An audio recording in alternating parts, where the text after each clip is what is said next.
Hey everybody, what's going on with you today? Today we've got a nice video for you. Today we're going to talk about the difference between mech mods, series and regular parallel mech mods.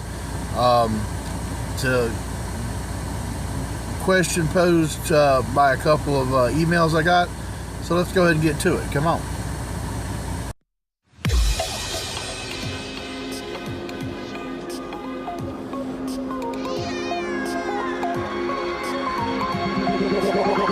Like a Hellcat.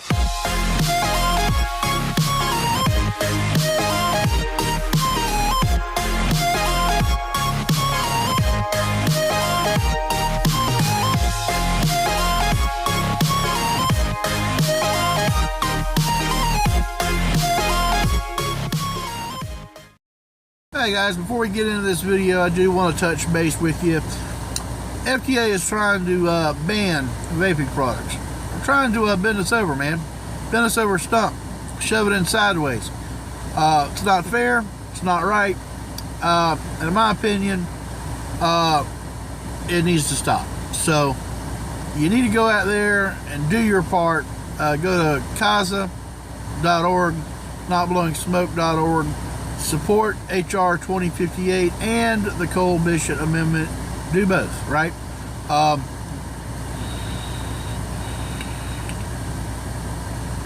If you don't, this doesn't matter, does it? No, it doesn't. Not at all. Yeah, not at all.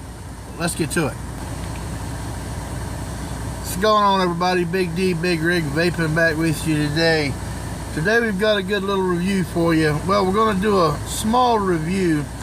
We're going to do a review on a device. It's a mech mod, and it's been around for a little while, but it's not so much about the mech mod as it is the technology behind that mech mod. Mech mod I'm talking about is this guy right here. This is the Steampunk. It's a single 18650 mech mod. As you can see, if you look closer to it, you can see the little gears and all that stuff. A real aesthetically pleasing mod. I really like it. Vapes really well.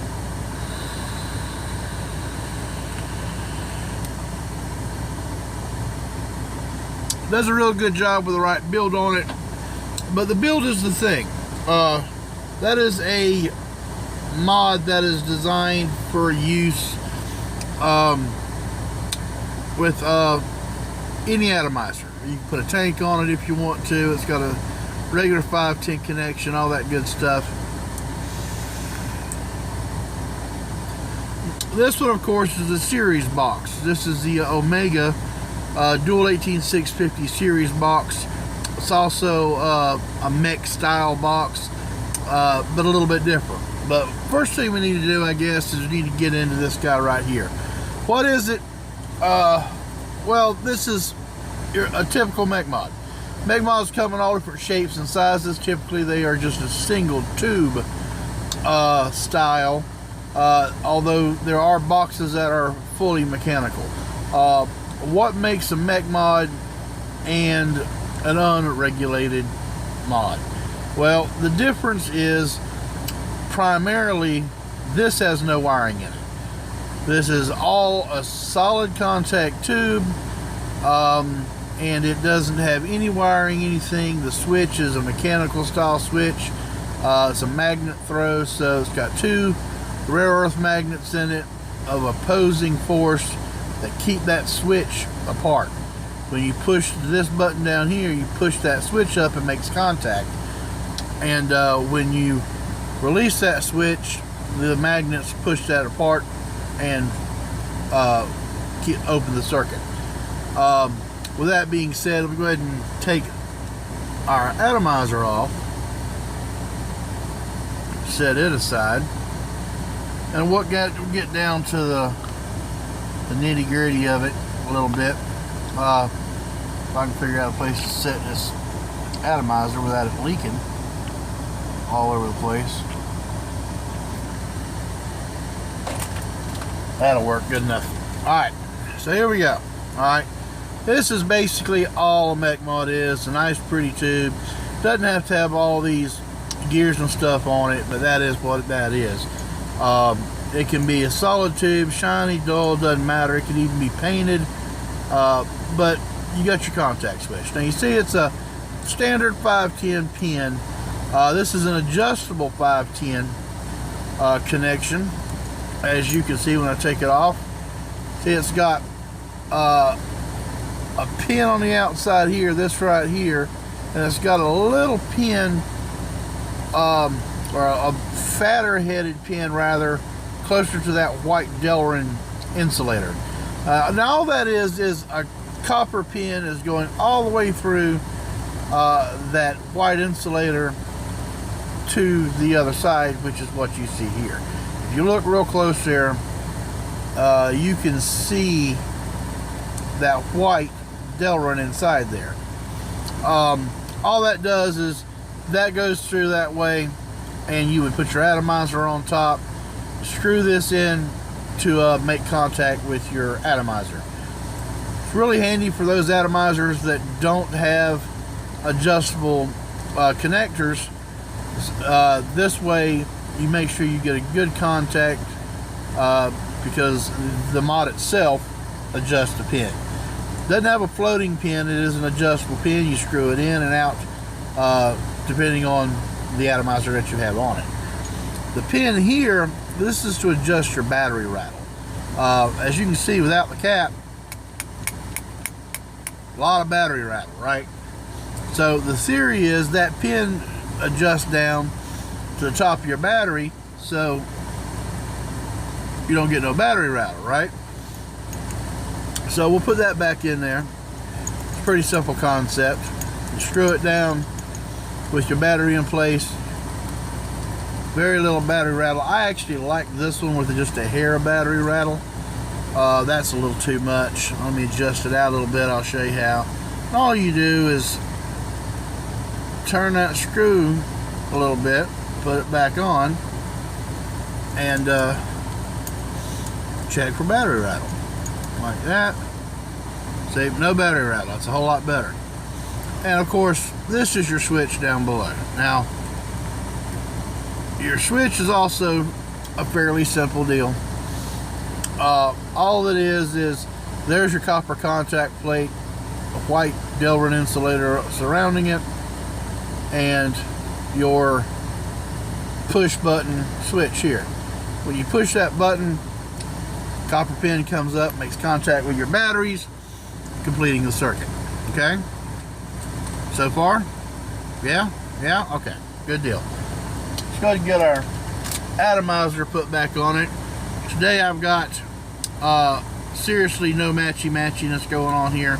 I do not have a copper atomizer to match it, so screw it. But what I've got on there today is the Lush, the Watofo Lush. Good little atomizer. Excuse me. I've got a 0.15 ohm coil build in this thing, and you can see it right there. A couple of dinky little coils. They're not all that pretty, but I don't care. It doesn't have to be pretty for me. All that matters is that it does actually make the vapor, right?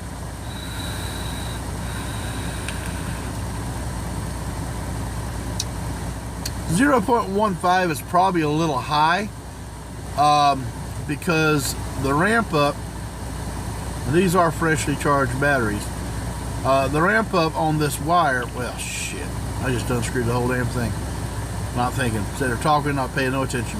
The ramp up on these coils, they're pretty thick, so push the button right now and then it starts to heat up pretty good. Could probably go a little bit lower. Guys, this isn't for new guys, alright? If you don't understand Ohm's Law and how Ohm's Law works, don't get one of these. Enjoy the journey and try to figure out Ohm's Law first. But for those of you that were asking the question, that's why this video is here. I'm just answering questions that you had. Basically, the less metal you have, the lower your, or the higher your ohms or your ohms are going to be. Is that right? Yeah, well, yeah. The more metal you have, the less resistance you have. Meaning that it's kind of like a straw. Imagine a big, thick, wide open tube. Stick it in a thing of water and you pull, take a drink of your soda. Doesn't take a whole lot of effort, and you get a lot of drink out of that cup. Take a little coffee stirrer straw and stick in there and take a drink out of that. A whole lot of effort with a little bit of drink, right? Same principle goes with this. The bigger and fatter the wire, the more you're going to get out of it, and the less effort it's going to take to get it. Your batteries are performing the effort. All right. So with this, you could probably build down, still be safe, probably go down to 0.1, and it would vape a whole lot better.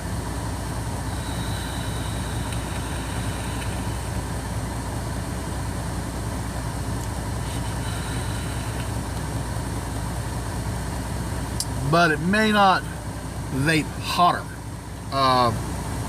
So if you like a good hot vape, a single 18650 mech may not be for you unless you build it very low. Know your ohms limit, know your batteries, use good batteries, because if you get too low and you exceed the limitations of your safety on your batteries, you could end up with an issue. Guys, this is a closed system. There is some venting, but not very much. Basically, you're dealing with a pipe bomb. So if you don't know what you're dealing with, that battery could vent and you could have issues. Bad issues, no bueno. Not a good thing, right?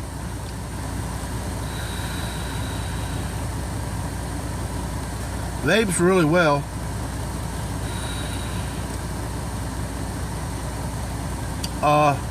And I really enjoy a good mech mod. That being said, now let's go to the difference to a series box or a stack.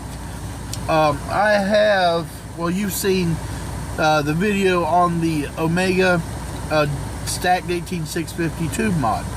Basically, it's the same thing, except instead of one battery, it's got two stacked on top of each other, doubling the power that you're getting from those batteries.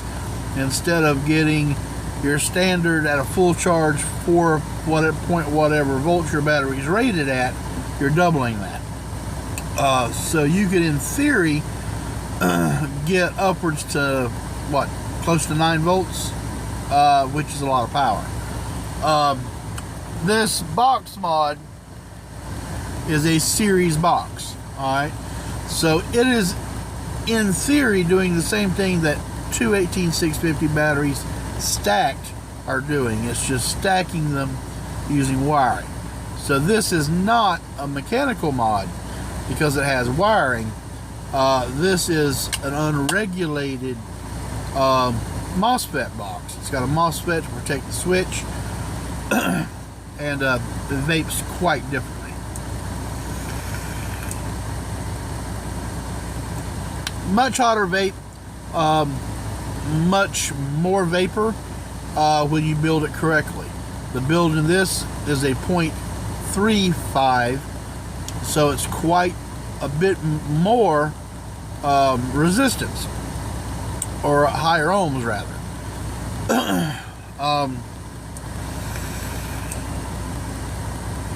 But you need that to compensate for the two batteries that you're running in this thing. Now, for this video, I'm using the same liquid. This is a DIY liquid of my own design, and it's 80-20 blend. So I've got the same thing in both devices. Okay, so you're seeing the same liquid vaporized under different circumstances.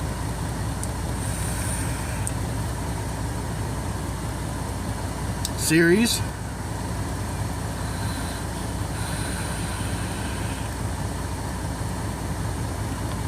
non-series. Alright, the only difference is of the two vapes, this gets a hotter vape much faster.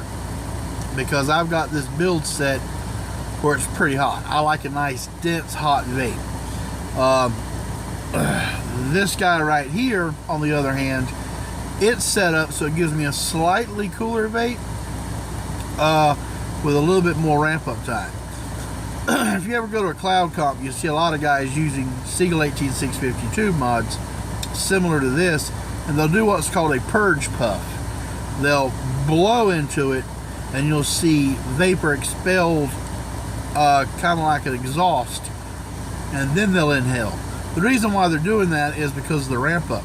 They're preheating those coils and giving those coils time to get up to optimal vaping temperature, like this.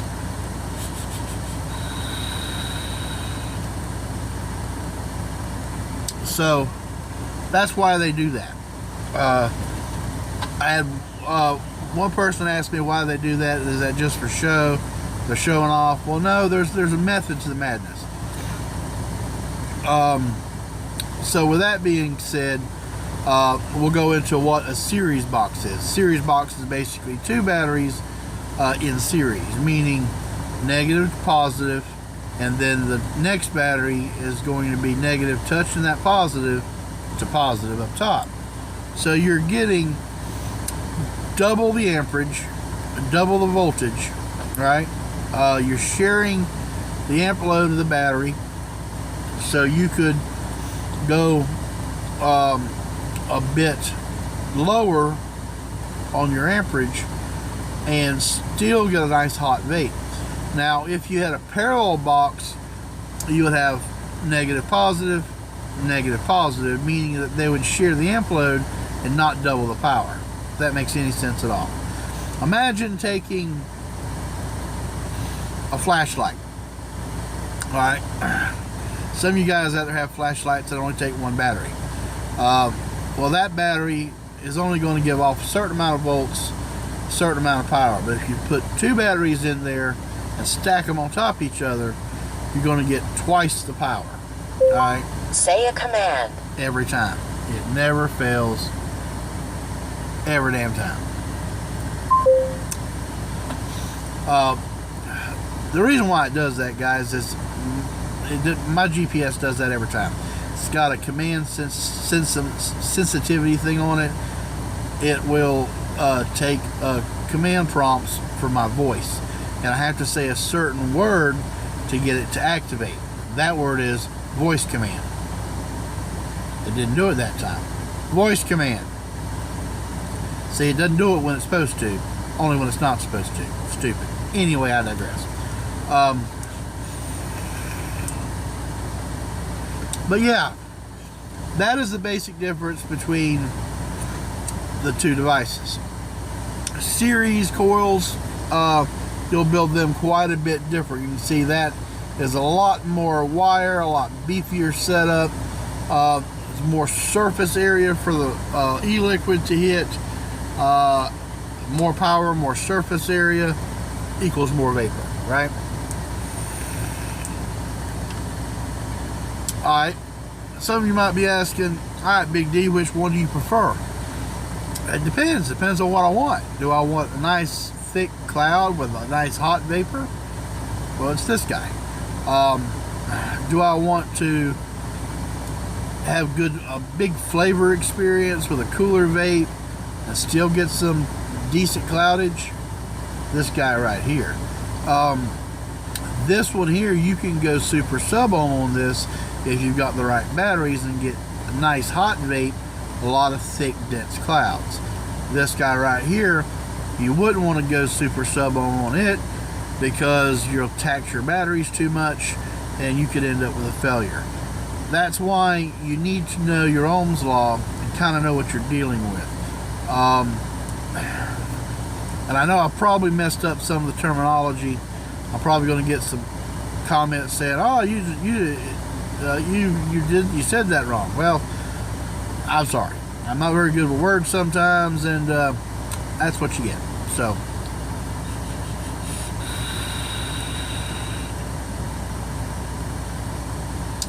do I like any one above the other? I prefer a series box.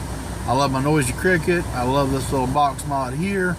Although I do like this one, but if I had to choose between this one and a stacked tube, I'd prefer the stacked tube, only because I like a nice hot dense vape. Now I could build this down where I could get a nice hot vape off of this,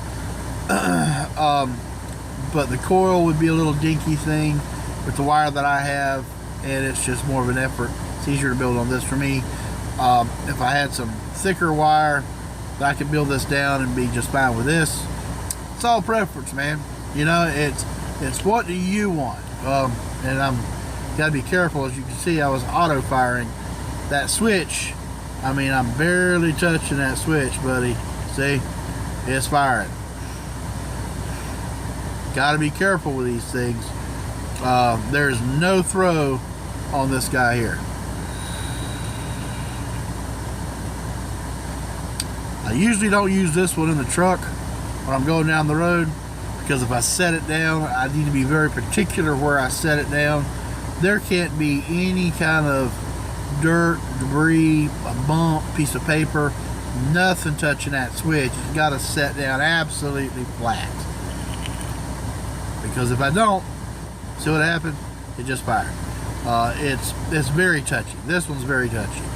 This one, I normally use this just at home when I can set it on down on my desk and not worry about it. Some tube mods have a locking ring on it that prevent that. This one doesn't. So there you go.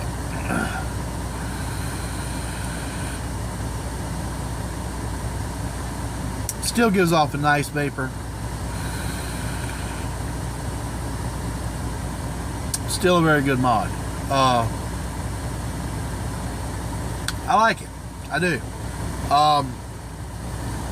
With that being said, it is what it is, right? So, you guys, be careful out there. That's all I got for you today. Doesn't matter what you're vaping on. I don't care if you got an ego pen. Doesn't matter if you got a nice fancy series box. Doesn't matter if you got a mech tube like this. It doesn't matter if you got something as ridiculous as the Relo with that big fucking tank on it.